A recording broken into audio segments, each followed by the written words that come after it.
I'm Spider-Man, Uncle Ben. I'm just tired. Followed the whole shiver down your spine. Oh, it's been a long day. Sorry if my voice is sore, but... With that said, this is Sibling Rivalry.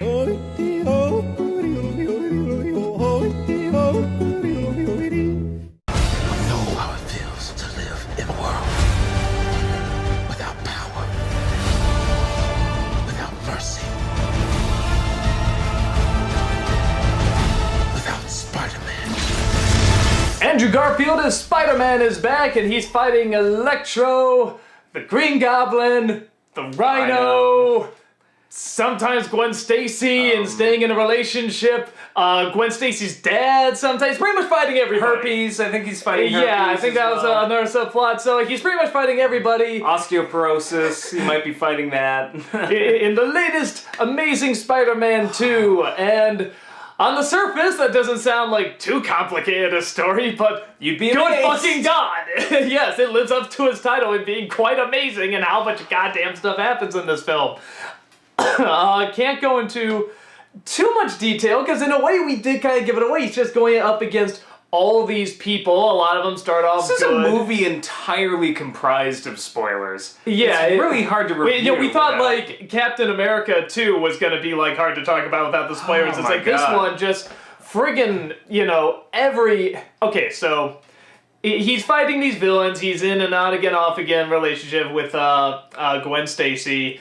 And you're fighting out all these backstories. He's in an on-again, off-again relationship with Electro for that. Yeah. he's trying to figure out what happened to his parents as well, while trying to keep his identity a secret, and trying to be funny, but also trying to balance the drama. So much is going on in this movie. I looked on Rotten Tomatoes, not getting very good reviews. It's like 57%, I didn't really like read that. many reviews And to this. Watching this... I wanted to see it fresh. Watching this movie... the whole time I'm watching this film, I'm saying to myself, wow, that's amazing, that's wonderful, just as good as the last one. And then other times I watch it going, wow, that's ridiculous, that's really stupid. Do you have to always explain something all the time?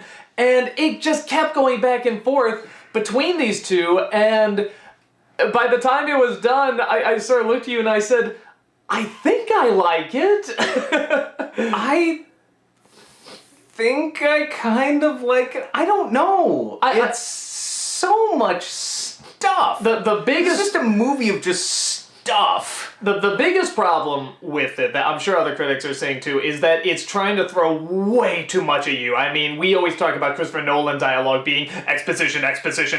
This is like every scene, every line is explaining something. Or foreshadowing.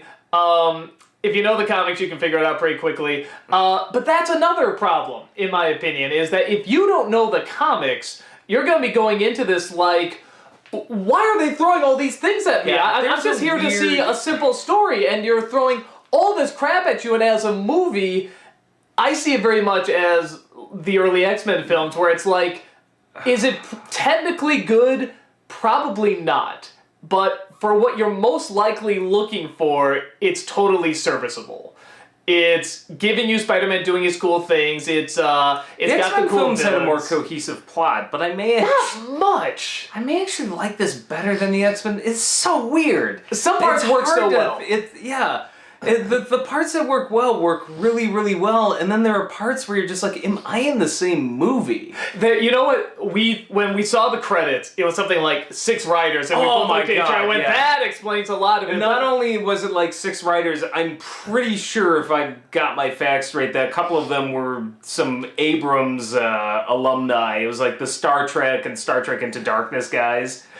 And that just seems to make so much sense, because so much of this movie feels like half of it is like nothing but fanboy service that's done well enough, and it seems like it's going to build to something, and just like Star Trek Into Darkness, it just implodes in the climax. And is it me, or does, you look at these writers, and it's like, I get the feeling most of these are competent writers, but then I just feel like there's just one jackass who's like, hey, Electro should play the Itsy Bitsy Spider off of these rigs as he flings Spider-Man on them. Hey, he should make those rigs go up and down like sound bars. I didn't get that at all. I mean, no, like that's what he's doing. Is play, yeah, he's no. playing I mean, I know that's what he's doing. I'm just saying I didn't get that at all. Yeah, it's like what was up with that? Or when like Electro, when he sees Electro for the first time, and he's just like, hey, I need you, man. You need me? Yeah, I need you, man. And it's like, did I really just see something so stupid? But then it'll come back when you see Garfield interacting with Emma Stone, and they have... The actor, not the cat. Yes. They have not only amazing chemistry, but I was telling them at the end of the movie, this is the first superhero film I actually like the romance more than the action. I do too. It's totally believable. Well, it's a testament to the fact that, I'm sorry, if there are Mary Jane fans out there, in the original comics, I liked Gwen Stacy better. Well, so I always thought she was a better character to begin with, and there are things in the Raimi films I really like. It seems like we get these two camps out. I hate the reboot. Oh, I love the Raimi films. Or I hate the Raimi films. Or I love the reboot. I'm very much of the opinion that the Raimi films had their pros and cons, and there were things I liked. Thing I didn't like, the Mary Jane and what they did with her character. I mean, there was no evolution. I mean, if you really want to sum up my biggest problem with the Raimi Spider-Man films, watch the honest trailers. They nailed it. I've been saying this for years. They simply made the same movie 3 times. And Mary Jane's character bore the worst brunt of it. And Kirsten Dunst just was done. She's just like, she was saying after 3, she's like, no matter what, I quit, because all that happens is it's the same on-again, off-again thing, and then I'm just caught by some baddie, and then Spider-Man saves me, I scream a lot. Yeah, he cries. Yeah, so total, absolute waste of a character. It was criminal. It was a sin. And in this one, it's the exact opposite. Gwen Stacy joins him. Such an amazing character. And they're working out a plan together. Like, she comes in, and it's not like, she's like, look around, what's going on? Eek! Or something. She's like, okay, if we go over here, I can go up here, and you can, you mean the molecular research? Yeah, you made that. Okay, so they're working she's together. Modernized. I don't remember quite being as insanely smart in the comics. I mean, she's basically, sometimes I swear, she's just like way more smarter than Peter, who's supposed to be the whiz kid who invented all the little web slinging devices and super genius. So I don't remember. It's been a while since I've read out of the collections and the omnibus and stuff.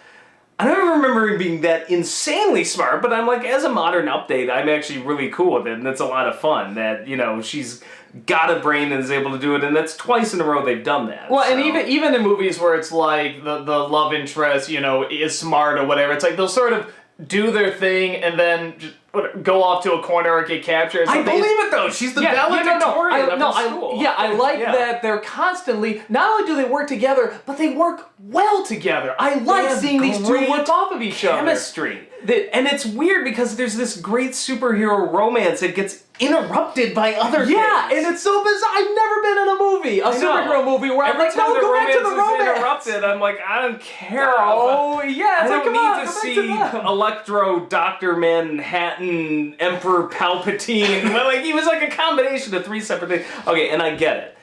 I remember the original Electro outfit. It's kind of silly. So it's like green and yellow, and it looks like something out of Darkwing Duck.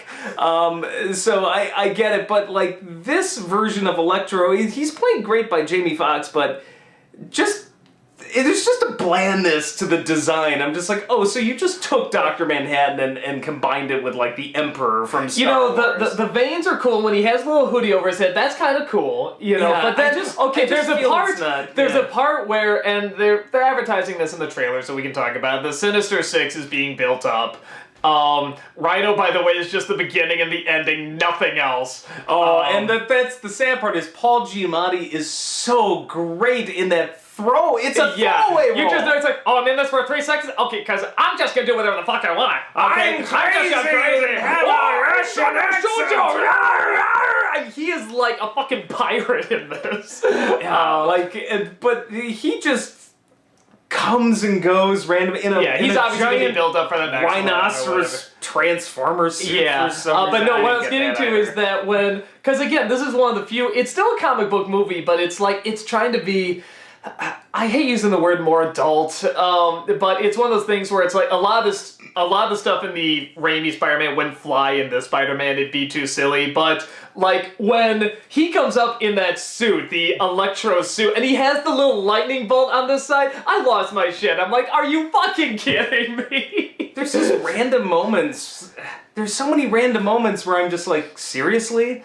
Like, Yeah, like you can't believe we it. went from Aunt May to having, like, and that's the thing, I actually like, I know, she's not classic Aunt May. She's not old with white hair, she's not Rosemary Harris, or whoever, but I actually think Sally Field's Aunt May is really good. I think it is. It has this, like, Academy Award-winning scene in the middle of this freaking comic book movie. Being his... about being his aunt and how his real parents just took off and left. And then I just remember we cut to something else and it's kind of goofy. And I'm just like, what's going on here? Like, yeah, I mean... There's just too much shit going on. You know, and that happened in the original Raimi films too, which I always sort of say, yeah, that was a problem also. You know, but there was less... It celebrated more in the Raimi, there was less This was trying to be more serious. Yeah, there's just such an overload of plot, like, and that's what kills me is, because that's not a problem with the Raimi films. The Raimi films, at least, as much as I dislike David Koeppen's script. The stories are very simple. Yeah, the stories are very simple. flowing. They're very bland, but it had a 3-act structure. It was a fully constructed narrative. Except for the third one. The third one throws the third in way one's too a many piece stuff, of shit, yeah. which this guy dragged me to and tried to tell me You was would've the seen it best anyway. out of all the Spider-Mans. Just Out of like all the these X-Men movies where you dragged me to X3 and said the same Out thing. of all these stupid-ass movies, yes, every time I saw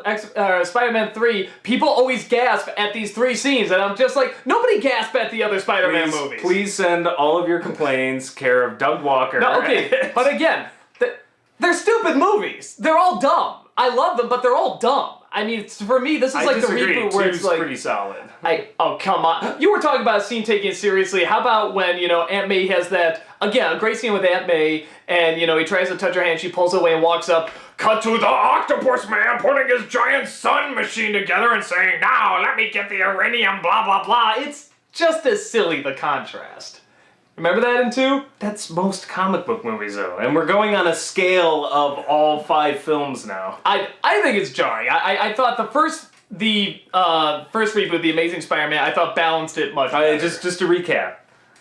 Spider-Man 3, best of the series. No, actually, I do think 2 is the Spider-Man- best. No, I do think 2 is That's the not what you said back then. And X-Men 3, good solid film. I didn't say good solid film, I said I liked it. There's a big difference between being a good film and like it. Again, there's no good X-Men films. Dragged me to it. There's no good X-Men films, but I like them. So we firmly established that you are not the right person to talk to about comic book movies. Okay, no, I'm going to talk about this movie because I know very little about Spider-Man. And believe it or not, that actually is a good thing, because I can talk about it just as a film. Because, again, with the X-Men films, I read X-Men, I like them, so going You do have the advantage. I've read Spider-Man. Spider-Man was my guy like X-Men. Yeah, now you know Spider-Man. So there are things well. that bug me because I read the comics. I'm like, shit. But there's also stuff you know you're waiting to see and can't wait to get to, and stuff that, like we'll talk about in the spoiler corner, They botched. Well, exactly, but for other viewers could be like, oh wow, that was like really good. And we'll get to that in spoiler corner.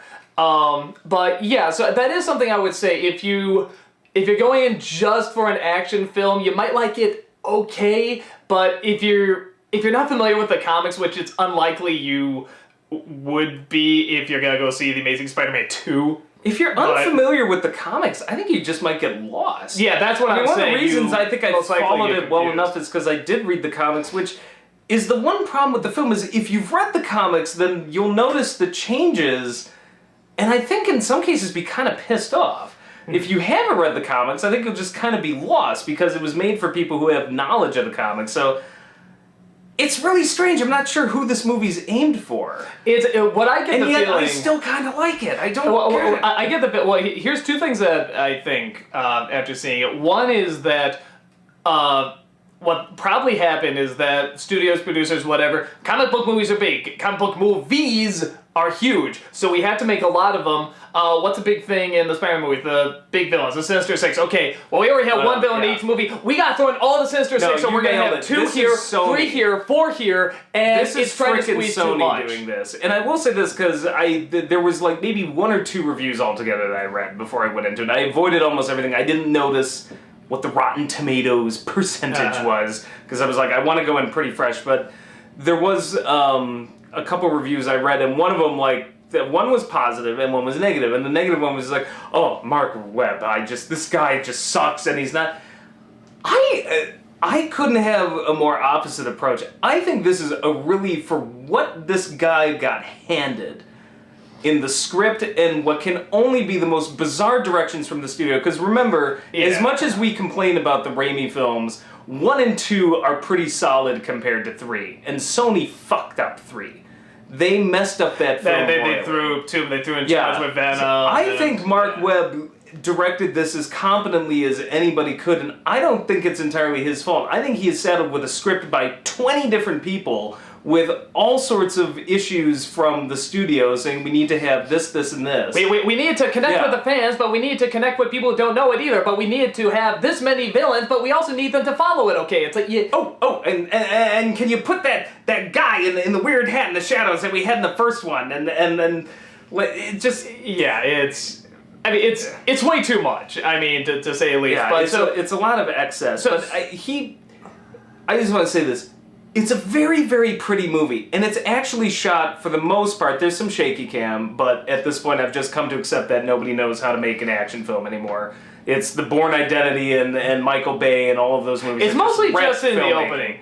Yeah, but it's mostly in the opening, and the stuff with Spider-Man in it is really well constructed. When he's flying around the city, there's a shot, I just call it the crotch cam, because it's like its ass crotch, but it's looking up. But by God, you just feel like you're flying with him. It is the best special effects in any Spider-Man film, the best use of the web slinging in any Spider-Man film.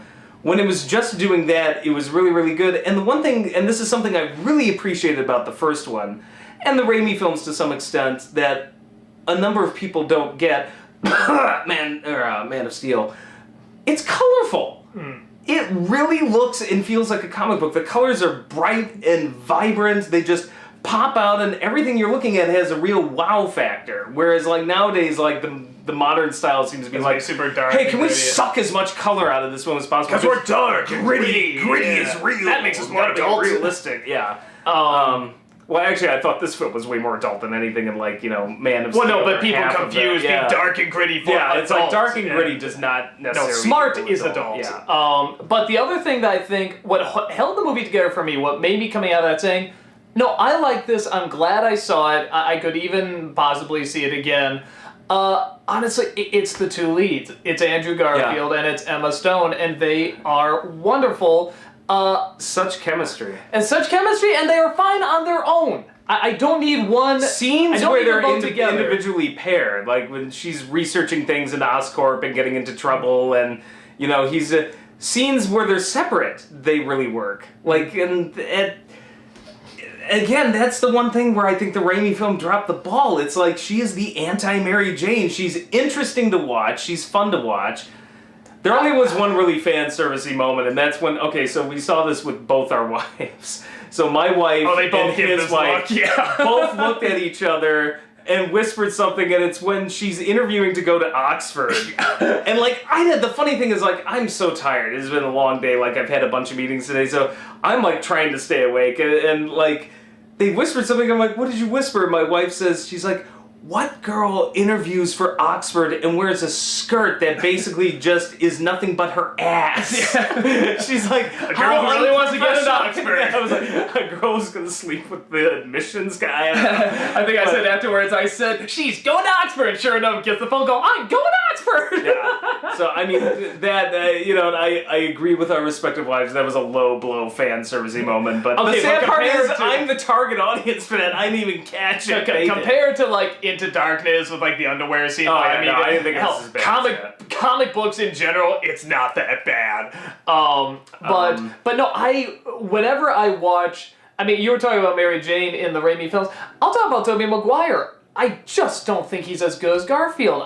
This kid, I'm into his dilemma. I'm into what's going on. He is charming. He is funny. He is interesting. I want to know everything going on with him. I believe every emotion. He is in the moment, and I love it. But here's the issue with Maguire, and this is the issue I had with the first Amazing Spider-Man film with this reboot.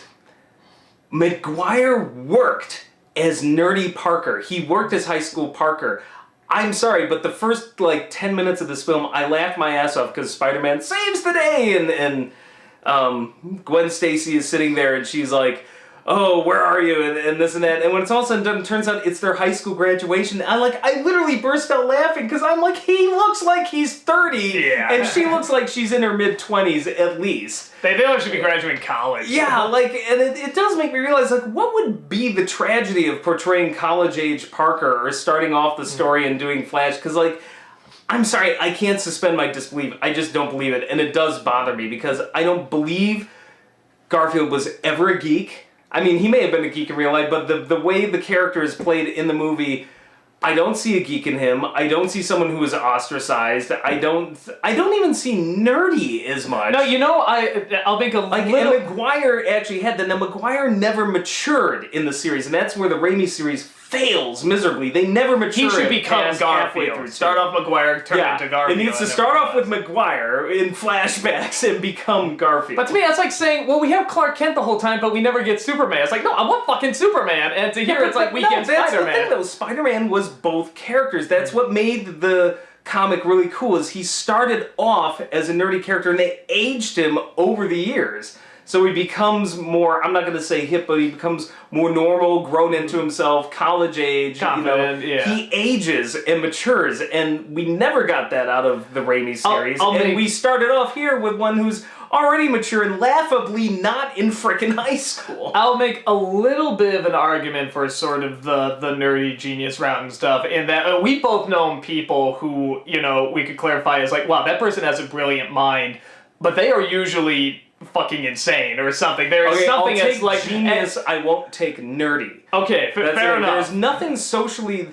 He is a bit socially awkward. But I don't believe it. He tries to play. It's like somebody who is naturally pretty he's cool eccentric. and sly. He's got eccentric. He's eccentric, but that's where he's got the mad genius thing. But that's where as good as Garfield is, that's where the act drops for me, because I'm like, he seems to me like probably in real life a pretty sly, slick, confident guy, and he's trying to play, I'm socially awkward, I'm gonna do this thing, and I'm like, I just don't buy it. I think he does that very well in sort of, like I said, a mad genius, eccentric way. Like, he's just got a million things going on in his head, now he has to do this, now, like a crazy Steve Jobs eccentric, I think it just would have been easier if they had just made him more mature to begin with. I would never I just don't see high school. I agree with him when you say you would never see ostracized and, away from the group or something like that. It's like, no, he'd just be like, well, he's kind of weird, but he's cool. He's the cool kid that can hack into your computer and get you, anything you want. Well, and this is the tragedy, I think, of all the films. Because, it's clear to me Sony doesn't know what they're doing. They botched 3, and now we have a second film where, as much as we really love certain parts, has the same problems as 3. They're throwing too much, There's just too much shit going on. So when it's all said and done, I'm like, man, if I could take the best parts of the Raimi films, somewhere there's this brilliant, and the best parts of the Mark movie. Webb films, which, by the way, I think that's a made-up name. I think anybody you get to direct Spider-Man is named Webb. Yeah. But if you could take the best of both of them, combine them together, we would have the perfect Spider-Man movie. But we don't, because Sony's just, God, this is where I'm just like, seriously, just sell it to Marvel and let them handle it. And that's the one other thing we should get to before we wrap up, is that is kind of a disadvantage, and we said this about the first film too, is that when you know how close the last films are, and okay, we're going to reach this point now, or we're going to do this now. Even if you're not familiar with the comics, you just need to know the first films. You know who the Green Goblin is, you know when he's coming, you know what's inevitable, and it's like, they can't just reverse change it. You have to do it. You know he's going to be the Green Goblin. Yeah. You know all these things are going to happen because this is a reboot. So, yeah, it just...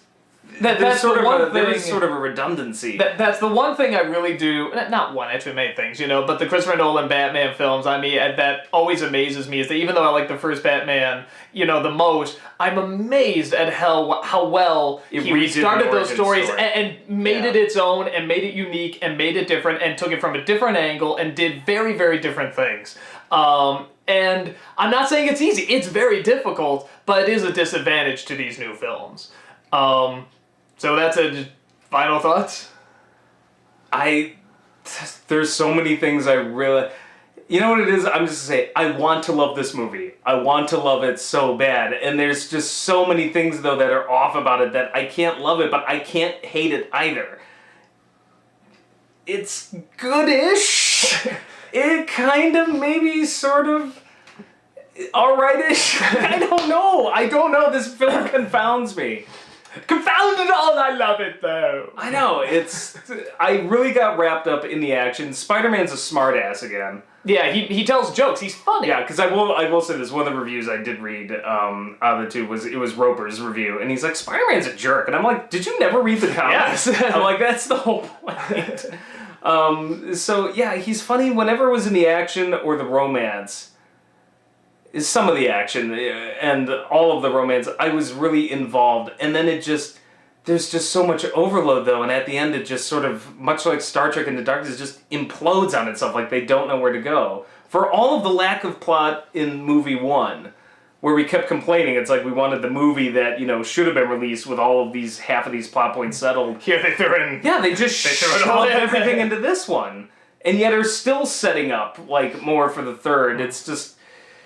You know what, just let Marvel handle these things. I think they know how to do this stuff right. Well, it is technically Marvel, but... Yeah, but I mean the studio, yeah. Sony just doesn't get it fully. Better than DC, but... I'd say that, like I said, very much sort of like my thoughts on the X-Men films. Is it technically a good movie? Probably not, but I think there's just enough really, really good things in it. Enough fan service, enough for a general crowd, to pull you through and to make you glad you saw it. Did it not make you feel like a kid again, though? Like, particularly some of those scenes, like... When he's flying around. Yeah. No, and like I said, this is... Yeah, it really did, and that's be... why I want to love it, and then I just pull back a little, like, but again, the adult in me is like, no! But again, I give this to Garfield's credit. I want to be this Spider-Man. I never wanted to be the Maguire Spider-Man. No, because he's just a nerd that puts on a costume and goes, oh, duh. It's like Garfield is cool, but he's also tortured, and he's interesting, and he's smart, and he works his way with it, and totally with that said, I'm still Spider-Man. And I'm just still so confused. But I kind of sort of maybe liked it a bit-ish. That makes me want to cry. I'm here, Uncle Ben. I'm here. No, the sexy cry. Oh, I can't do it. Don't break up with me again. God, I just want Uncle Ben to smack the shit out of you. Oh.